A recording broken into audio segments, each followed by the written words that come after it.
CJ Flyer back with another YouTube video. Last night was Luka Doncic's return to Dallas for the first time as a member of the Los Angeles Lakers, and I was very fortunate to be able to attend the game.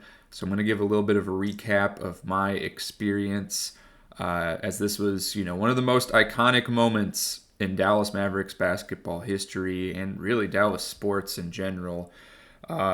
I'm going to power through. I did lose my voice a little bit. It's been coming and going in waves. We're going to power through this. I was yelling out "Fire Nico" with the rest of the crowd and chanting for Luka. And it's probably the hardest I've cheered for Luka outside of the playoff games I went to last year. So the loudest I've been at an NBA game, that's besides the playoffs. So yeah, just real quick. I do want to preface for those of you that have been watching these videos, this is probably going to be the last one where I really dive deep into any detailed discussion on the Luka trade or the Nico Harrison situation, at least until there's future developments. Like if Nico got fired, then yeah, of course I'm going to make a video on that. But from here on out, it's just, last night's game, it was emotional. I cried. A lot of other people cried. Never thought something like a player getting traded would make me cry or other grown men cry, but here we are. So yeah, it was some good closure last night, I would say. Well, for some people, I can't speak for everyone, but it's time to. Gotta accept reality at some point. It's been a couple months now. I'm not really happy about it, of course, still, but moving on. Not only from the situation itself, but I'm not rooting for the Mavs anymore. I hope all goes well with the players, especially Kyrie, and shout out to Dwight Powell, who's been with the Mavs for ages, ever since getting traded from the Celtics. But yeah, I don't know. I'm kind of done with this franchise for the time being. I'm a Luka bandwagon fan now. Just like people followed LeBron from Cleveland to Miami, back to Cleveland to L.A. I guess I'm following Luka to L.A. I don't know. I've been having an NBA fandom identity crisis for the past couple months now. I guess that's where we are. I'm hoping the Lakers win. Feels weird saying that, but that's where we're at. Anyways. Last night, yeah. So before the game, this mural went up in Dallas. I don't quite remember what street it's at, but this is a hat that a fan wore. I wish I remembered his username, but he's been pretty popular recently, the past couple months. He's the only one that's really made a stink at the games. I witnessed it. I went to the game versus the Nets and saw him. He was actually in the section next to us, walking down the aisle, blurting out the loudest "Fire Nico" from an individual that I have ever heard. So loud that I could have sworn I saw Nico turn his head and stare at the guy. I mean, oh my goodness. Yeah, so before this game, I wasn't really sure what to expect. I don't think most of us were. Especially if you've been to any of the games in the past couple months, there's still, and again, no disrespect for anyone that's still rooting for the Mavs. You do you. That's your decision. That's, and I understand also from the perspective of a casual fan, you're just going to root for your local team. I mean, it is what it is. But there was definitely stronger cheers for the Mavs than there was "Fire Nico" chants or "sell the team" or anything of that sort. There really hasn't really been a "sell the team" chants, which, I don't know. I guess I'm not going to talk about that right now. But there was very, it seemed like some people were even irritated if you said "Fire Nico" or if you even alluded to the fact that you don't support the Mavs in the same diehard way that they do anymore. And you don't want to ruin the fan experience, I guess, but at the same time, it's this is the worst trade in the past 100 years in pro sports. Really since the Babe Ruth trade in the early 1900s. So, what do you expect? But, the kids are still having a good time at the games, getting involved with the, activities during timeouts and whatnot, karaoke cam, all that good stuff. So, I get it. There's still going to be people that are going to support the local team no matter what. But I kind of got the feeling going into this that perhaps we might not get that strong of a chant going or objection, people would cheer for Luka and people would cheer for the Mavs, but that would be it. And to my surprise, it got insane from the very moment that the game tipped off. It's just Fire Nico chants going off so loud that also, to my surprise, when I got home and was watching the highlights on ESPN, ESPN's broadcast does a really terrible job picking up like the crowd atmosphere and the fan noise. It really irritates me. I noticed it especially in the Denver Nuggets finals a couple years ago. I was like, does Denver just not care about their team? But then you see some clips later posted on social media or something. It's like, oh, ESPN just drowns out all of the noise so that you can hear their subpar commentary. But no, man, those Fire Nico chants were so loud. The broadcast was trying to ignore them at first, and then the commentary couldn't help but talk about it. Oh man, talk about a very passionate crowd. I'm proud of everyone that was there that yelled out those chants. Man, that was a very emotional moment. It felt like therapy for a lot of us former Mavs fans, or even fans, people that are still fans of the Mavs but are upset about the situation. Very, very proud of the passion that was shown, because I wasn't really sure again what to expect considering the reaction in previous games, but everyone showed up this game to let it all out and let their voice be heard, and feels like a healthy therapy session. Anyways, before the game tipped off, let me take a step back. Before the game tipped off, tribute video. I actually missed the tribute video live. The traffic was so bad. It was, maybe I'm just overreacting, but I feel like the traffic was worse than it was for the finals last year. Like, I left more than, I don't live that close to the arena, but it took me over 2 hours to get to parking. Let's just say that. It's pretty crazy. So, I watched it afterwards. Very emotional. Luka's, bawling his eyes out as the video's being played. Rightfully so. And I, was looking around the arena when we got there. Saw some, if you want to call them fans, celebrities. I don't know who this guy is, but I've seen Chicken Suit Guy at some Dallas Wings games, WNBA games. I've seen him at some Mavs games. This is a picture from 2 months ago during the protest of the trade outside the arena. I saw him near the baseline. We also got these guys. This is a picture from last night. The guy on the right, you may or may not have seen him before. He's one of the fans that got kicked out for saying Fire Nico on the karaoke cam. I think it was the game versus the Rockets, AD's first game, his Mavs debut.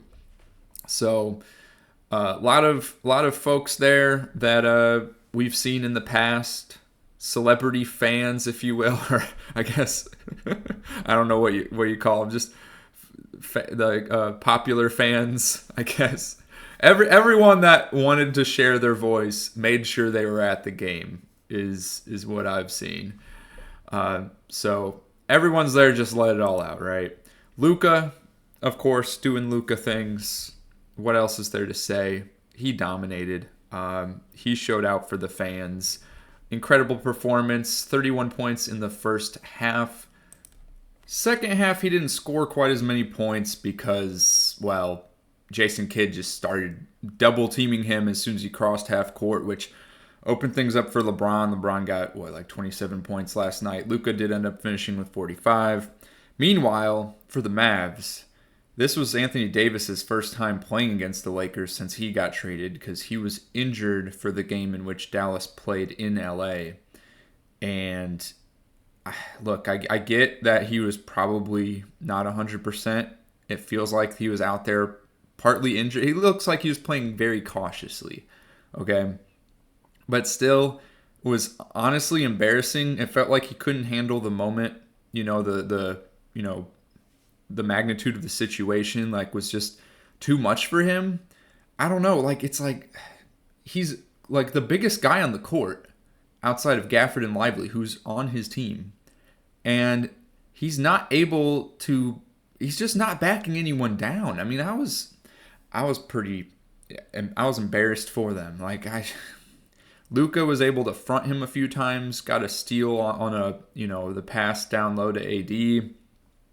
He was holding his own against AD, crossing up AD, getting the step back three. I recommend watching this highlight. I'm not showing any ESPN highlights because I don't want to get this flagged for copyright or anything.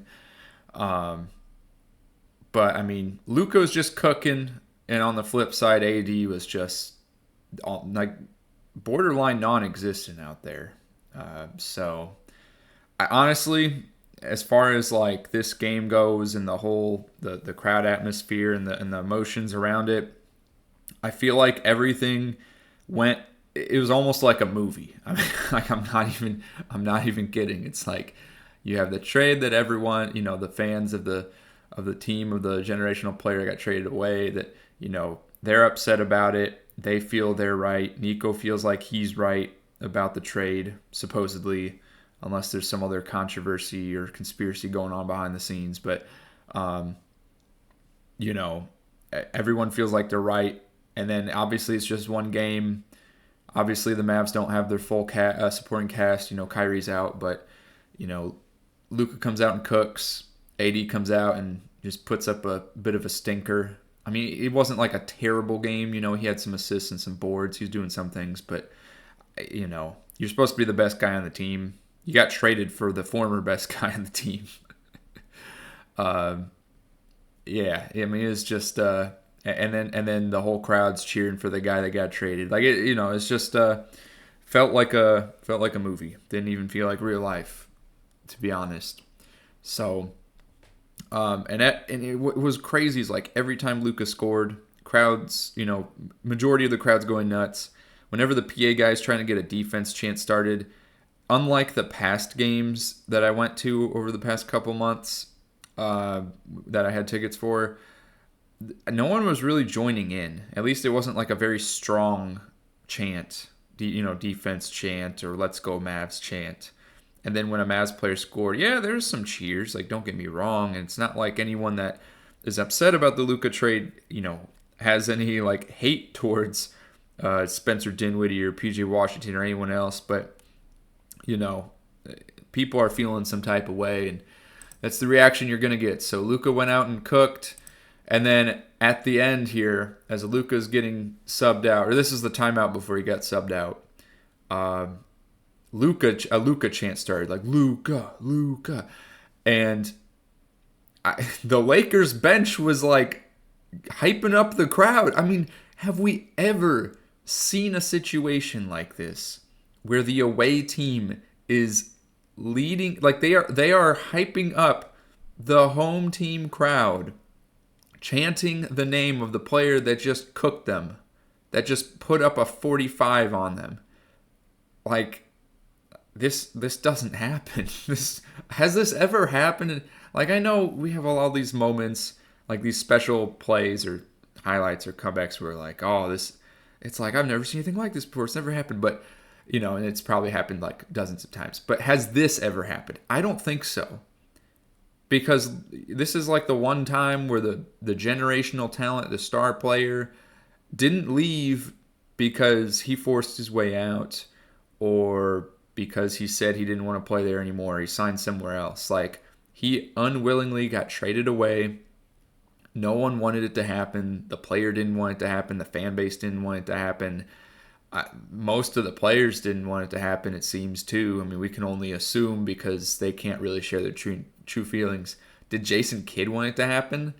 that's honestly up for debate too. Um, I mean, it's such a unique situation. Uh, this is gonna go down as one of the most iconic moments in NBA history, not even just Mavs history. This game, I just unfathomable. I just can't believe it. And then we had the Luka chance, and then back to Fire Nico chance, and then after the game, Luka's going around and you know saying hello to everyone, and yeah, I don't know. It's just it was a great thing to be a part of. I'm glad I was able to make it. Very grateful for it. So, but it's time, as Luka said in the post game interview, it's time to move on. He loves the fans, he loves the city. Apparently, still has his house here. He apparently drove himself to the game. It's just unbelievable. Yeah, but yeah, it's time. It's time to accept reality and move on because it's been a couple months now, and this is what it is. It is what it is. No matter how it went down. I mean, I'd love to know exactly whose decision it was, and what happened. We'll get that ESPN 30 for 30 someday, but for now, we just gotta accept reality and do with it what we can. So there's the box score. One other thing I wanted to note from this game, and again, I'll be honest, haven't been paying super close attention since the Luka trade in general. I'm about to kind of dive in, and we might start making a video every day at this point because now things are gonna start picking up, get juicy with the playoffs. We're gonna have the draft. We're gonna have the free agency. Things are going to start getting heated up. There's a lot to talk about. We got to talk about the Nuggets. Mike Malone. What the heck? What weird timing to fire your head coach. But anyways, one thing I wanted to mention that I thought was interesting that my wife and I both noted at the game was, why is Dalton Knecht not playing? Is there something going on there? Again, haven't been paying the closest attention to things. So if someone can sound out from the comments, let me know. We have Gabe Vincent out here airballing threes, and Dalton Knecht's just riding the bench.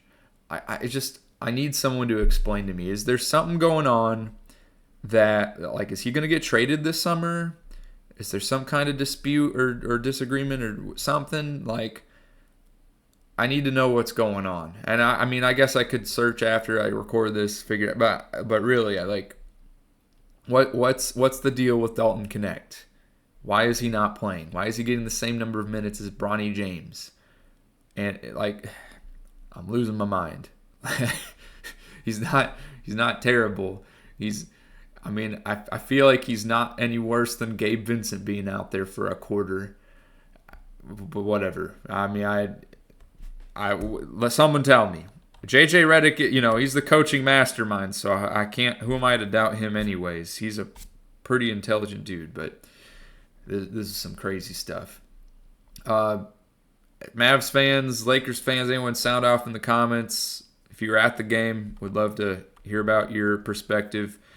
Glad to be a part of it, and I don't even know how to end this video. Again, I didn't plan this thing out at all. I'm sleep deprived. My voice comes and goes. I think we're just gonna end it here. Shout out to Luka.